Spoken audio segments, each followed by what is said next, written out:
En la tarde del 18 de marzo de 1314, mientras el sol se ponía sobre el París medieval, los gritos de un hombre en llamas resonaron a través del río. Pero esto no era algo común. Ejecución. Esta fue la destrucción deliberada del último gran maestro de los caballeros templarios, un hombre cuyos momentos finales sacudirían los cimientos del poder europeo. Lo que estás a punto de descubrir sobre la muerte de Jacques de Molay desafiará todo lo que creías saber sobre la justicia medieval y revelan una conspiración tan profunda que sus consecuencias aún resuenan en la historia. Las llamas que consumieron Jacques de Molay no fueron solo fuego.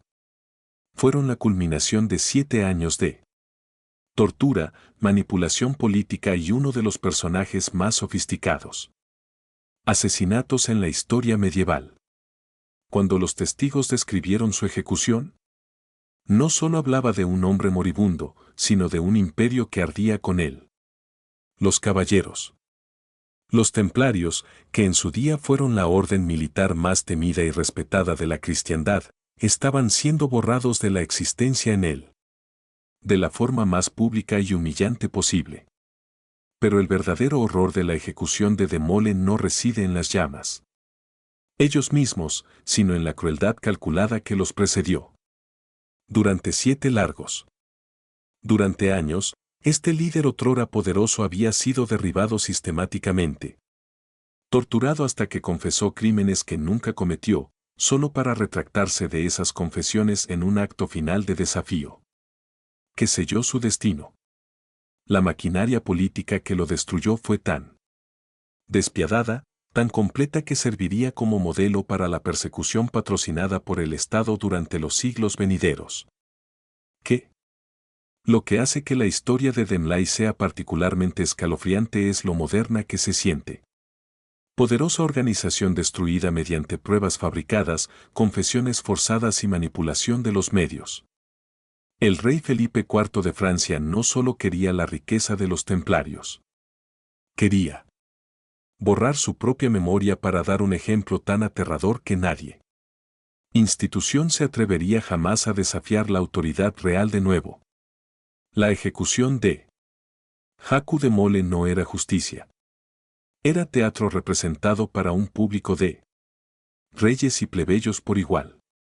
A la sombra de la Catedral de Notre Dame, en una pequeña isla. En el Sen, Jacques de Molay enfrentó a sus verdugos con un coraje que sorprendió incluso a sus enemigos. Pero la verdadera. El terror de sus últimos momentos va mucho más allá del sufrimiento físico. Este fue un hombre que había dedicado toda su vida a proteger a los peregrinos cristianos, que había luchó en Tierra Santa, quien se había ganado el respeto de reyes y papas. Verlo reducido a un político prisionero, su reputación destruida, la obra de su vida tildada de herética. Esto fue un horror más profundo que cualquier instrumento de tortura. La isla donde de Molay ardió aún existe hoy, aunque pocos. Los visitantes se dan cuenta de que están en el lugar de una de las ejecuciones más importantes de la historia medieval. Los cronistas escribieron que las llamas parecían arder de manera diferente esa noche, que la voz de Dimaís llegó más lejos que debería haber sido posible y que sus últimas palabras, una maldición sobre sus perseguidores, quedaron en el aire mucho tiempo después. Su cuerpo se había convertido en cenizas. Creas o no en maldiciones, la historia. El registro muestra que en un año, tanto el Papa Clemente V como el rey Felipe IV fueron muertos. Sus muertes fueron tan misteriosas como repentinas. Esto no es solo una historia sobre la justicia medieval. Es una ventana a las capacidades más oscuras del poder organizado. La destrucción de Jacques de Molay y los caballeros templarios representa un punto de inflexión en la historia europea. Historia. El momento en que la antigua orden de monjes guerreros y los ideales de las cruzadas dio paso al cálculo frío de la política moderna temprana. Comprensión. cómo y por qué Demi revela verdades incómodas sobre cómo funciona el poder y cómo se construyen las narrativas controlados, y cómo incluso los más poderosos pueden ser derribados por aquellos que dominan el arte de la destrucción política. Esta noche, seguiremos a Haku de Mole desde su ascenso como gran maestro hasta su final. Momentos desafiantes en esa isla en el Senado. Descubriremos las técnicas de tortura utilizadas para quebrantarlo, él. Fuerzas políticas que sellaron su destino y el impacto duradero de su muerte en la historia europea. Pero cuidado, esto es. No es una historia para los débiles de corazón. El verdadero horror de la ejecución de Demole reside. No en las llamas que consumieron su cuerpo, sino en la destrucción sistemática de la verdad misma. Los caballeros templarios surgieron del caos sangriento de la Primera Cruzada en 1119. Fundada por 9 caballeros franceses que hicieron votos para proteger peregrinos cristianos que viajaban a Tierra Santa, lo que comenzó como un pequeño grupo de los monjes guerreros se convertirían en 2 siglos en la institución financiera y militar más poderosa de la Europa medieval. Sus distintivos mantos blancos con cruces rojas se convirtieron en símbolos del cristianismo. Poder militar, infundiendo miedo en los ejércitos musulmanes e imponiendo respeto de nobles europeos que necesitaban desesperadamente sus servicios. Para el siglo XIII, los templarios habían evolucionado mucho más allá de su misión original. Controlaban una vasta red de propiedades en toda Europa, operaban la Edad Media. El sistema bancario más sofisticado del mundo y comandaba flotas de barcos que dominaban el comercio mediterráneo. Rutas. Los reyes les pedían dinero prestado. Los peregrinos confiaban su riqueza a los bancos templarios y reinos enteros dependían de ellos. En su experiencia militar, la orden se había vuelto tan rica e influyente que funcionaban efectivamente como un estado independiente dentro del fragmentado paisaje político de la Europa medieval. Haku de Mole entró en este mundo de poder y privilegio en algún momento de la década de 1260, ascendiendo en las filas de una organización que valoraba la destreza militar, la habilidad administrativa y devoción inquebrantable a su interpretación del deber cristiano. Nacido alrededor de 1243 en la región de Borgoña de Francia, de Mole provenía de una nobleza menor, lo suficientemente rica como para permitirse el equipo y la educación necesarios para título de caballero, pero no tan elevado como para tener otras vías de acceso al poder. Los templarios. Ofreció a jóvenes ambiciosos como de Mole algo único, la oportunidad de servir Dios mientras ejercía verdadera influencia política y militar. El mundo medieval que dio forma a un lunar fue una guerra constante donde la línea entre lo religioso, la devoción y la ambición política a menudo se difuminaban deliberadamente. Las cruzadas. Había estado ocurriendo durante casi 2 siglos, creando una cultura donde la violencia al servicio del cristianismo era no solo aceptable, sino respetable. Los templarios representaban la máxima expresión de esta mentalidad. Monjes que también eran soldados de élite, banqueros que también eran guerreros, diplomáticos que también estaban dispuestos a morir por su fe. La naturaleza contradictoria contribuiría en última instancia a su caída. De Mole. El ascenso a Gran Maestre en 1292 se produjo en un momento crucial en la historia templaria. El último bastión importante de los cruzados, Acre, había caído ante las fuerzas musulmanas en 1291. Poniendo fin de manera efectiva a 2 siglos de presencia militar cristiana en Tierra Santa. Para una organización cuyo principal objetivo, el propósito era proteger a los peregrinos cristianos y luchar en las cruzadas, esto representó una crisis existencial. De Mole comprendió que los templarios debían adaptarse o enfrentarse a la irrelevancia. Pero sus soluciones propuestas, una nueva cruzada para recuperar la Tierra Santa y las reformas internas para abordar la corrupción, sería En última instancia, se ganaron enemigos poderosos. El panorama político de principios del siglo XIV. La Europa del siglo XIX estaba cambiando de maneras que amenazaban todas las estructuras de poder tradicionales. Monarcas fuertes como Felipe IV de Francia estaban consolidando su poder, desafiando la autoridad de ambos. El Papa y poderosas órdenes militares como los templarios. El concepto de centralización. Los estados nacionales estaban empezando a surgir y simplemente no había espacio en este nuevo orden para organizaciones militares independientes que no debían lealtad a ningún rey y solo respondían al Papa en Roma. Felipe IV, conocido como Felipe el Hermoso, era especialmente adecuado para explotar estas dinámicas cambiantes. Era inteligente, despiadado y estaba rodeado de asesores legales que entendían cómo utilizar los conceptos emergentes de la soberanía real para justificar los ataques a las autoridades tradicionales. El rey ya había demostrado su disposición a desafiar al Papa directamente, habiendo orquestado la humillación del Papa Bonifacio V en 1303.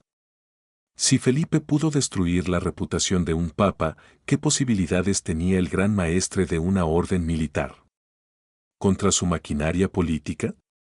Lo más grave es que Felipe IV se enfrentaba a la crisis financiera hizo que la riqueza de los templarios fuera irresistiblemente atractiva. El rey se había endeudado considerablemente para financiar sus guerras. Y los templarios se encontraban entre sus mayores acreedores. Las crónicas medievales sugieren que Felipe debía a la orden equivalente a millones de dólares en la moneda actual. Para un rey que ya lucha por mantener su control sobre poder, la perspectiva de eliminar sus deudas y al mismo tiempo apoderarse de los activos de los acreedores debieron parecer la solución perfecta a múltiples problemas. Los cargos que finalmente destruir a los caballeros templarios y conducir a la ejecución de Jack Mole. Impactante, tan específicamente diseñado para horrorizar las sensibilidades cristianas medievales, que solo podrían haber sido elaborados por alguien con un conocimiento íntimo de lo que desencadenaría los miedos más profundos y prejuicios de la época. Las acusaciones incluían negar a Cristo, escupir en la cruz durante ceremonias de iniciación secretas, adorando a un ídolo misterioso llamado Baphomet y participando en actos homosexuales como parte de sus rituales religiosos. Estas acusaciones no fueron aleatorias. Fueron cuidadosamente seleccionadas para hacer imposible cualquier defensa. En la Europa cristiana medieval, incluso ser acusado de tales actos equivalía a muerte social. La brillantez de la estrategia de Felipe residió en comprender que la naturaleza específica de las acusaciones impediría a cualquiera defender públicamente a los templarios sin que parezca que lo hacen. Condonan la herejía. Las acusaciones estaban diseñadas para propagarse rápidamente en una sociedad que prosperaba gracias al escándalo. Rumores, creando un clima donde los templarios eran culpables ante el tribunal de la opinión pública antes incluso de que se hubiera llevado a cabo cualquier juicio comenzado. El marco legal que Felipe utilizó para procesar a los templarios se basó en innovaciones recientes en el derecho canónico que permitió el uso de la tortura para extraer confesiones de sospechosos herejes. El Cuarto Concilio de Letrán de 1215 había establecido nuevos procedimientos para el Tratado sobre la herejía y la Bullada Estandanda Papal de 1252 habían sido explícitamente autorizó el uso de la tortura en los juicios por herejía. Los asesores legales de Felipe sabían exactamente cómo manipular estas herramientas jurídicas relativamente nuevas sirven a sus fines políticos. Fecha elegida del 13 de octubre de 1307 para el arresto masivo de los templarios en toda Francia. Revela la meticulosa planificación detrás de la operación. Philippe necesitaba actuar con rapidez y decisión para evitar. Los templarios no podían montar ninguna resistencia organizada ni ocultar su riqueza. La operación requirió coordinación en todo el reino con funcionarios reales, arrestando simultáneamente a templarios en docenas de lugares. Esta no fue una acción espontánea basada en descubrió evidencia. Fue un golpe político cuidadosamente orquestado disfrazado de una investigación religiosa.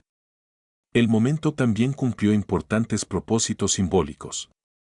El 13 de octubre cayó en viernes, un día ya asociado con la fe cristiana. Sufrimiento debido a la crucifixión.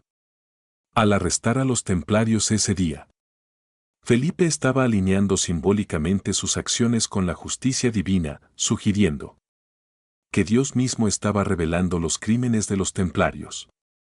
Este tipo de simbología. La comunicación fue crucial en una época en la que la legitimidad política dependía en gran medida de aprobación divina. El propio Jacques de Molay fue arrestado en el Temple de París, el principal bastión de la orden en Francia. Los relatos contemporáneos describen el impacto y confusión entre los templarios, que no habían recibido ninguna advertencia de que estaban a punto de convertirse en fugitivos en su propia patria. Muchos habían estado ocupándose de sus asuntos habituales, administrando sus propiedades, realizando operaciones bancarias, planeando expediciones militares, cuando aparecieron funcionarios reales con órdenes de arresto. La repentina transformación de miembros respetados de la sociedad a herejes encarcelados debe haber sido psicológicamente devastador. El inicial. Los interrogatorios se centraron en desmantelar la identidad del grupo templario y obligarlo para que se enfrentaran a la posibilidad de que todo el trabajo de su vida se hubiera basado sobre principios heréticos. Los inquisidores comenzarían leyendo los cargos en detalle, enfatizando las acusaciones más impactantes y exigiendo respuestas inmediatas. La presión psicológica fue inmenso. Estos hombres habían dedicado sus vidas a defender el cristianismo y ahora se les decía que su organización estaba secretamente dedicada a destruyéndolo. Las condiciones físicas del encarcelamiento fueron deliberadamente diseñado para debilitar la resistencia incluso antes de que comenzara la tortura formal. Los templarios los mantenían en celdas oscuras y estrechas con un mínimo de comida y agua.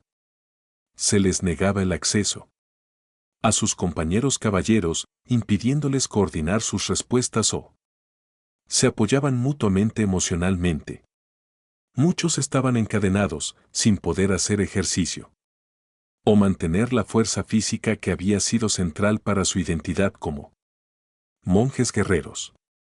Las técnicas de tortura empleadas contra Jacques de Molay y sus compañeros templarios se basaron en las prácticas bien establecidas de la Inquisición medieval, refinadas tras décadas de uso contra otros sospechosos herejes.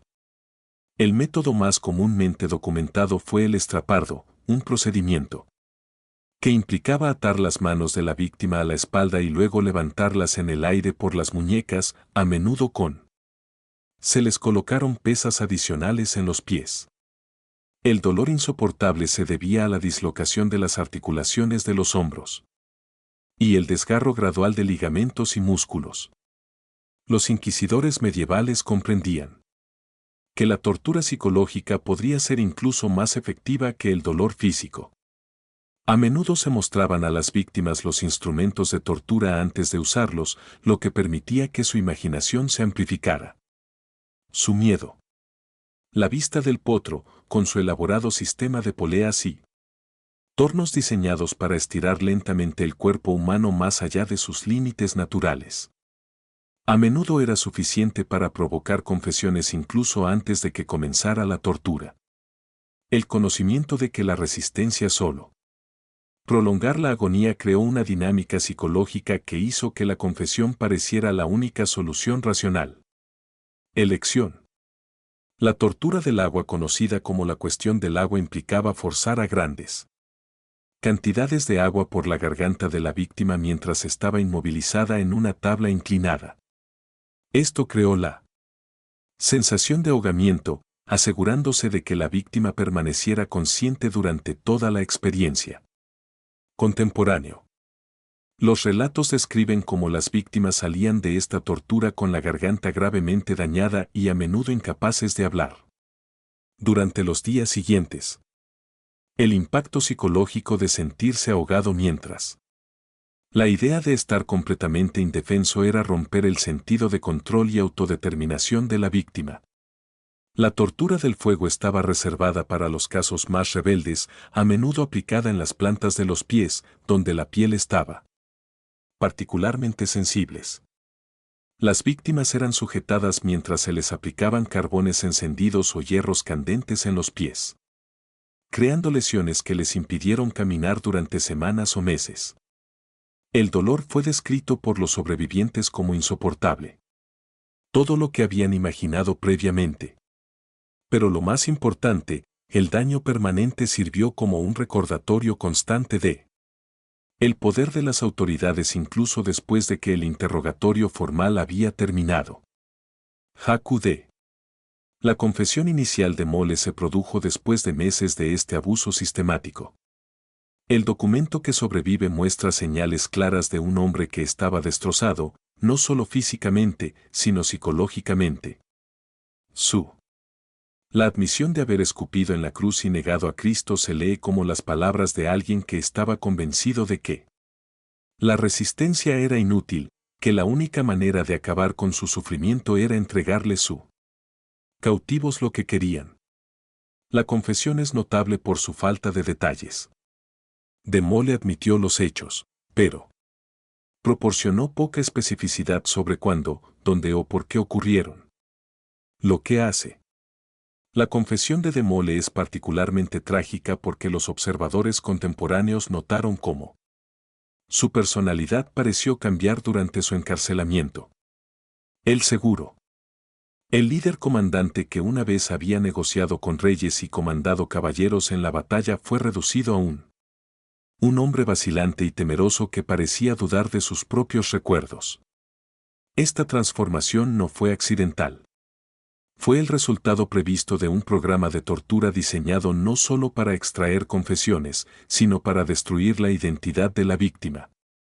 Sentido de sí mismo. Los registros detallados de las confesiones templarias revelan Los inquisidores medievales poseían una comprensión sofisticada de la psicología humana. Sabían que la física, el dolor por sí solo a menudo no era suficiente para quebrar a individuos de voluntad fuerte como de Mole. En cambio, combinaron el dolor físico con el dolor físico. Tortura con aislamiento social, confusión religiosa y la amenaza constante de un trato aún peor. A las víctimas se les dijo que su sufrimiento era en realidad culpa de Dios. Forma de purificarlos. Esa confesión no solo acabaría con su dolor, sino salvar sus almas. El proceso de extracción de confesiones se prolongó deliberadamente para maximizar presión psicológica. En lugar de torturar a las víctimas hasta que confesaran y luego detenerse, los inquisidores extraer confesiones parciales y luego exigir explicaciones cada vez más detalladas. Esto creó una dinámica donde las víctimas tuvieron que inventar continuamente nuevos detalles para satisfacer a sus interrogadores, convirtiéndose gradualmente en cómplices de su propia destrucción. Para cuando de Mole firmó su confesión, se había visto obligado a participar tan ampliamente en la creación de la narrativa de su propia culpa que retractarse sería exigir que reconociera su propio papel en el engaño. Los procedimientos legales contra los caballeros templarios representaron un cambio fundamental en la forma en que se podía ejercer el poder político a través de mecanismos judiciales. La estrategia de Felipe IV fue revolucionaria en su sofisticación. En lugar de simplemente confiscar los bienes templarios mediante decreto real, lo que se habría visto como tiránico, utilizó el marco legal emergente de persecución de herejía para dar. Sus acciones dieron la apariencia de una necesidad religiosa. Este enfoque serviría de modelo para los futuros monarcas que buscaban Destruir instituciones poderosas manteniendo una apariencia legal. Legitimidad. El Papa Clemente V se encontró en una posición imposible cuando Felipe le presentó las confesiones templarias. El Papa ya estaba bajo enorme presión por parte del rey francés, que había demostrado su disposición a usar la fuerza contra la autoridad papal durante el asunto Boniface VIII. Gilmore residía en Aveynon, efectivamente bajo protección francesa, y comprendió que oponerse demasiado directamente a Felipe podría resultar en su propia destrucción. La decisión del Papa de iniciar su propia investigación sobre los templarios fue una. Intentar mantener cierta apariencia de autoridad papal mientras finalmente le daba a Felipe lo que quería. El papal. La investigación reveló la debilidad fundamental de la postura templaria. Si bien muchos templarios se retractaron de sus confesiones al ser interrogadas por los comisionados papales, el daño ya estaba hecho. La naturaleza detallada de las confesiones originales, combinadas con el precedente legal de que la confesión bajo tortura todavía era legalmente válida, si no se retractó de inmediato, lo que creó una situación donde la negación era prácticamente imposible. Los templarios estaban atrapados en un laberinto legal diseñado para asegurar su condena independientemente de su culpabilidad o inocencia real. Jacques de Molay. La decisión de retractarse de su confesión durante la investigación papal fue un acto de extraordinario coraje que selló su condena se produjo el 18 de marzo de 1314, cuando fue llevado ante una comisión papal, esperando escuchar su confesión final y sumisión. De Molay en cambio declaró que los templarios eran inocentes de todos los cargos y que su confesión previa había sido extraída mediante tortura. Un momento de desafío transformó lo que se suponía que sería un procedimiento legal rutinario en un desafío directo a autoridad real. La rapidez de la respuesta de Felipe a la retractación de Molay revela con qué cuidado se había preparado el rey para esta posibilidad. A las pocas horas de la retractación pública, los funcionarios reales declaró a de Molay un hereje reincidente, una categoría que conllevaba una muerte automática. Sentencia bajo la ley eclesiástica. Esta rápida respuesta solo fue posible porque los asesores legales de Felipe ya habían investigó los precedentes relevantes y preparó la documentación necesaria. El rey no estaba improvisando. Estaba ejecutando un plan que llevaba años en marcha. La creación.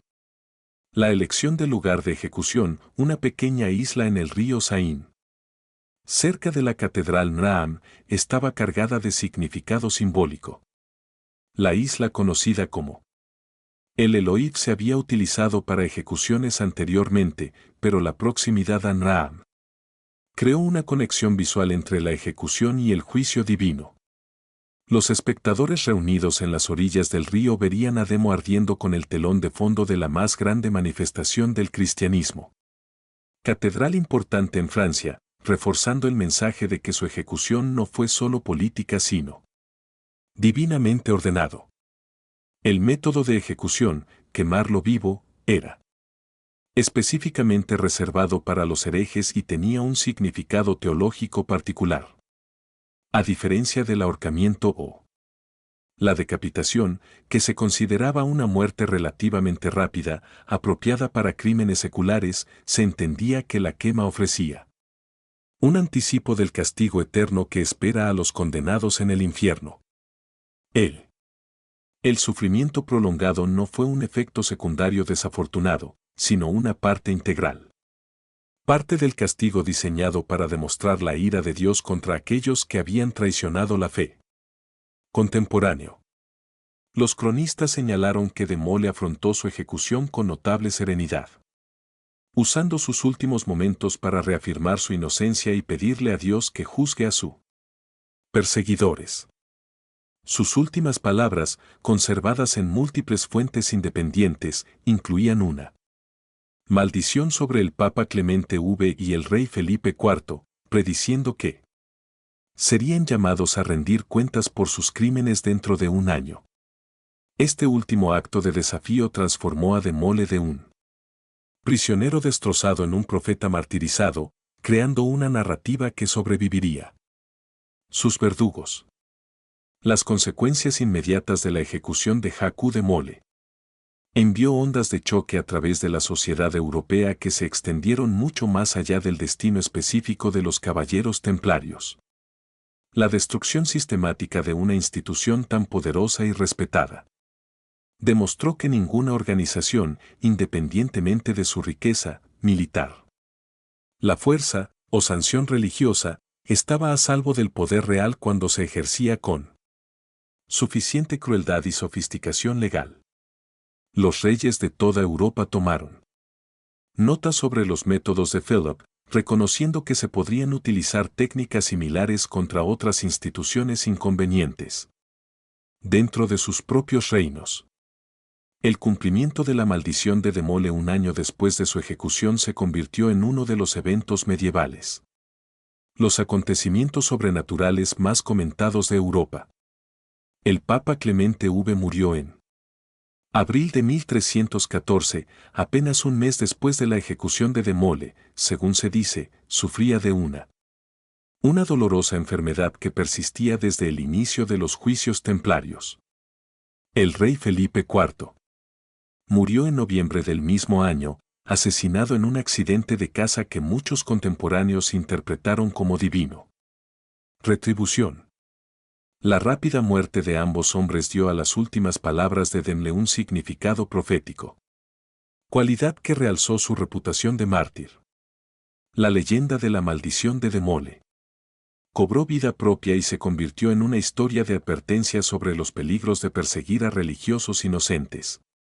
Organizaciones. Los cronistas medievales embellecieron la historia con elementos sobrenaturales. Informes de luces misteriosas sobre el lugar de la ejecución, sonidos extraños que resuenan del Zen y apariciones de De Mole apareciendo ante sus perseguidores en sus momentos finales. Independientemente de si estos elementos sobrenaturales eran ciertos o no, su aceptación generalizada revela cuán profundamente la ejecución de De Mole había perturbado la conciencia colectiva de la Europa medieval. Las consecuencias prácticas de la destrucción templaria fue inmediata y de gran alcance. La vasta riqueza de la orden se suponía que se transferiría a otras órdenes militares, en particular a los caballeros hospitalarios, pero gran parte de ella simplemente desapareció en los tesoros reales. Felipe IV utilizó los bienes templarios para financiar sus continuas guerras y ambiciones políticas, mientras que otros monarcas europeos siguieron su ejemplo apoderándose de las propiedades templarias en su territorio. Sus propios territorios. El precedente establecido por los juicios templarios se repetiría a lo largo de la Edad Media, periodo en el que los monarcas necesitaban eliminar las instituciones ricas, los servicios bancarios y financieros que los templarios habían desaparecido repentinamente del comercio europeo, lo que creó perturbaciones económicas que duraron décadas. Los comerciantes que habían dependido de las cartas de crédito templarias se encontraron sin medios confiables de transferencia de dinero a largas distancias. Peregrinos que habían depositado fondos en bancos templarios en Europa para ser retirados en Tierra Santa descubrieron que su dinero había desaparecido junto con la sofisticada red financiera que había tardado 2 siglos en construirse fue destruida en cuestión de segundos. Meses. Las consecuencias militares fueron igualmente significativas. Los caballeros templarios habían mantenido ejércitos permanentes y fortificaciones en toda Europa y el Mediterráneo, proporcionando seguridad. Servicios que los monarcas habían llegado a dar por sentados. Con la disolución de la orden, muchas regiones se volvieron más vulnerables al bandidaje y a los ataques militares. El conocimiento especializado de la construcción de castillos, la guerra de asedio y la logística militar que habían desarrollado los templarios se dispersó, debilitando las capacidades militares europeas. En un periodo crucial en el desarrollo del continente. Quizás lo más importante. Los juicios a los templarios establecieron precedentes legales y políticos que se utilizarían para justificar ataques similares a otras instituciones durante siglos. El uso de la tortura para extraer confesiones, la manipulación de las leyes de herejía para fines políticos y la destrucción sistemática de pruebas documentales se convirtieron en técnicas estándar en el arsenal real. Los futuros monarcas que enfrentaban dificultades financieras o institucionales. Los desafíos volverían a mirar a los primeros métodos de Philip como un medio probado para resolver sus problemas. El cultural. El impacto de la ejecución de Jacques de Molay se extendió mucho más allá de sus circunstancias inmediatas. Consecuencias políticas, creando una plantilla narrativa que se repetiría a lo largo de la historia europea. Siempre que el poder se enfrentaba a los principios. La imagen del gran maestro desafiante llamando. El juicio divino sobre sus perseguidores se convirtió en un poderoso símbolo de resistencia a la tiranía, inspirando a generaciones posteriores de revolucionarios, reformistas y mártires que vieron sus propias luchas reflejadas en sus momentos finales. La historia de la ejecución de Molay se entrelazó con el desarrollo de conceptos sobre la libertad religiosa y los límites de la autoridad real. A medida que el pensamiento político europeo evolucionó durante el Renacimiento y la Reforma, los juicios de los templarios fueron vistos cada vez más como un ejemplo de cómo el poder secular podría corromper las instituciones religiosas para obtener beneficios puramente materiales. Los reformadores protestantes adoptaron particularmente esta narrativa, utilizando el destino de los templarios como evidencia de la disposición de la Iglesia Católica a sacrificar la verdad por conveniencia política. El surgimiento de la masonería. En el siglo XVIII, el legado de Mala adquirió una forma nueva e inesperada. Inmortalidad. Las tradiciones masónicas afirmaban descender directamente de los caballeros templarios, retratando a Dem como un mártir de los principios de hermandad, tolerancia religiosa y resistencia a la tiranía. Mientras los historiadores debaten las conexiones reales entre los templarios medievales y los masones modernos, el simbolismo. La importancia de este supuesto linaje ha asegurado que el nombre de Molay permanezca familiar para millones de personas que de otro modo nunca habrían oído hablar de la época medieval. Órdenes militares.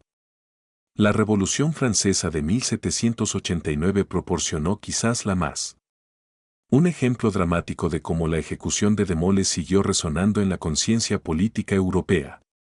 Cuando los revolucionarios buscaban precedentes históricos para justificar sus ataques a la monarquía y a la Iglesia Católica. Invocaron repetidamente a los templarios como ejemplo de víctimas inocentes destruidas por los corruptos. Alianza del poder real y papal. La ejecución de Luis XVI fue explícitamente conectado a los crímenes de Felipe IV con algunos panfletos revolucionarios que afirmaban que la muerte del rey se retrasó. Justicia por el asesinato de Jacques de Molay. La investigación histórica moderna reivindicó las protestas finales de inocencia de Molay, demostrando a través de un análisis cuidadoso de los registros medievales reveló que las acusaciones contra los templarios eran casi con certeza inventadas. La consistencia de las confesiones obtenidas bajo tortura, la falta de pruebas físicas. Pruebas que respaldan las acusaciones y las claras motivaciones políticas de los. La Fiscalía ha convencido prácticamente a todos los historiadores serios de que los templarios fueron víctimas de asesinato judicial en lugar de herejes reales. Este estudio académico. El consenso solo ha mejorado la reputación del malayo como mártir de la política. Ambición. Las técnicas utilizadas para destruir a los caballeros templarios han sido reconocidas por los eruditos modernos como ejemplos tempranos de lo que más tarde se llamaría guerra total contra instituciones civiles. La destrucción sistemática de los registros de la orden, la difamación de Sus líderes, la confiscación de sus bienes y la persecución de sus miembros representaron una campaña integral de aniquilación institucional que prefiguró esfuerzos similares por parte de los regímenes totalitarios modernos. Comprenderla. Los juicios de los templarios brindan información valiosa sobre cómo opera la persecución política sofisticada en todo el mundo. Diferentes periodos históricos. La leyenda de Jacques de Molay también ha encontrado expresión en la cultura popular que aparece en innumerables novelas, películas y programas de televisión que se inspiran en la elementos dramáticos de su historia, la caída de una poderosa organización, la tortura de hombres inocentes, la última resistencia desafiante y la venganza sobrenatural contra los perseguidores. Estas representaciones culturales, aunque a menudo históricamente inexactas en los detalles han ayudado a mantener viva la verdad esencial sobre de Molay. Ejecución, que representó un triunfo del cálculo político cínico sobre justicia y dignidad humana. De pie hoy a orillas del río Sen, mirando hacia la pequeña isla donde Jacques de Molay ardió hace más de 7 siglos, uno no puede evitar. Reflexiona sobre el terrible precio del poder descontrolado y el coraje necesario para resistirlo. El gran maestro. La ejecución no era simplemente una curiosidad medieval, sino una historia que servía de advertencia. Sigue siendo sorprendentemente relevante en nuestro mundo moderno, donde las instituciones poderosas aún pueden ser destruidas por escándalos fabricados y confesiones forzadas. El aspecto más escalofriante de la ejecución de Jacques de Molay no es sufrimiento físico que soportó. La Europa medieval estaba acostumbrada a castigos brutales, pero los sofisticados. Maquinaria de destrucción que hizo posible su muerte. El rey Felipe IV creó una plantilla para la aniquilación institucional que combinaba manipulación legal, medios de comunicación, control y tortura sistemática de formas que se volverían terriblemente familiares a generaciones posteriores. Los precedentes establecidos durante los juicios de los templarios se refinaría y repetiría innumerables veces a lo largo de la historia. De la bruja. Desde los juicios del periodo moderno temprano hasta los juicios espectáculo de los totalitarismos del siglo XX. Regímenes. Lo que hace que la historia de Demle sea particularmente trágica es cuán completamente sus perseguidores tuvieron éxito en sus objetivos inmediatos, aunque finalmente fracasaron. Para lograr sus objetivos más profundos, Felipe IV obtuvo la riqueza de los templarios y eliminó la orden como una amenaza política, pero no pudo controlar la narrativa que surgió de la campaña de Demo. Momentos finales desafiantes. La naturaleza pública de la ejecución pretendía demostrar poder real, creó en cambio un martirio que inspiró resistencia a autoridad arbitraria durante los siglos venideros. La sofisticación técnica de la persecución, la cuidadosa coordinación de los arrestos en toda Francia, la extracción sistemática de confesiones, la manipulación de los procedimientos legales revela un nivel de capacidad organizativa que desafía las suposiciones comunes sobre el gobierno medieval. Esta no fue la tiranía cruda de un señor de la guerra bárbaro, sino la opresión calculada de un aparato estatal moderno con todo incluido. Campañas de propaganda, justificaciones legales y eficiencia burocrática. Los métodos utilizados contra los templarios eran, en muchos sentidos, más sistemáticos y exhaustivos que aquellos empleado por muchos regímenes autoritarios posteriores. Quizás la lección más inquietante de la ejecución de Molay es cómo es fácil convencer a una sociedad de aceptar la destrucción de sus instituciones más respetadas cuando la derecha se aplica una combinación de miedo, codicia y autoridad legal. Los cargos. Las atrocidades contra los templarios fueron tan impactantes que a la mayoría de las personas les resultó más fácil creerlas que cuestionarlas. Los motivos de sus acusadores. Esta disposición a abandonar el pensamiento crítico ante situaciones escandalosas Las acusaciones serían explotadas repetidamente a lo largo de la historia por aquellos que buscan destruir a sus enemigos a través de desprestigio personal en lugar de competencia honesta. La fascinación perdurable por la historia de Haku de Mole refleja algo más profundo que la mera curiosidad histórica. En una época donde la información puede ser manipulada, las instituciones poderosas pueden ser destruidas de la noche a la mañana y la línea entre la justicia y la persecución siguen siendo peligrosamente débiles, la última palabra del gran maestro. Los momentos ofrecen tanto una advertencia como una inspiración. Su coraje frente a su poder abrumador, su negativa a aceptar una narrativa falsa sobre el trabajo de su vida y su disposición a morir. En lugar de validar las mentiras de su perseguidor, representan ideales que trascienden cualquier periodo histórico en particular. La isla en el lugar donde ardía el topo se ha incorporado desde hace mucho tiempo a la mayor parte del territorio del París moderno. Pero el recuerdo de lo que allí ocurrió sigue rondando la conciencia europea. Cada generación redescubre la historia y encuentra en ella reflejos de sus propias luchas contra la injusticia, la corrupción y la abuso de poder. Las últimas palabras del gran maestro, invocando a Dios para que lo juzgue. Perseguidores, resuenan a través de los siglos como un recordatorio de que algunas verdades valen la pena. Morir por algo y ese coraje frente a la tiranía puede lograr una especie de inmortalidad que sobrevive a todas las cosas terrenales. Poder. Al final, la ejecución de Haku de Mole representa uno de los momentos más memorables de la historia. Las más poderosas demostraciones tanto de la maldad humana como de la dignidad humana. La sofisticada crueldad que lo destruyó a él y a su orden revela el terrible potencial del poder organizado cuando abandona las restricciones morales. Pero su desafío final se mantiene incluso cuando él. Las llamas que se alzaron a su alrededor demuestran que el espíritu humano puede triunfar sobre la opresión. Incluso en el momento de su derrota física. Que tal coraje existiera en el mundo medieval ofrece la esperanza de que pueda.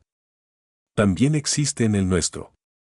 Siempre que surge la necesidad de oponernos a la oscuridad, que amenaza con consumir la verdad misma.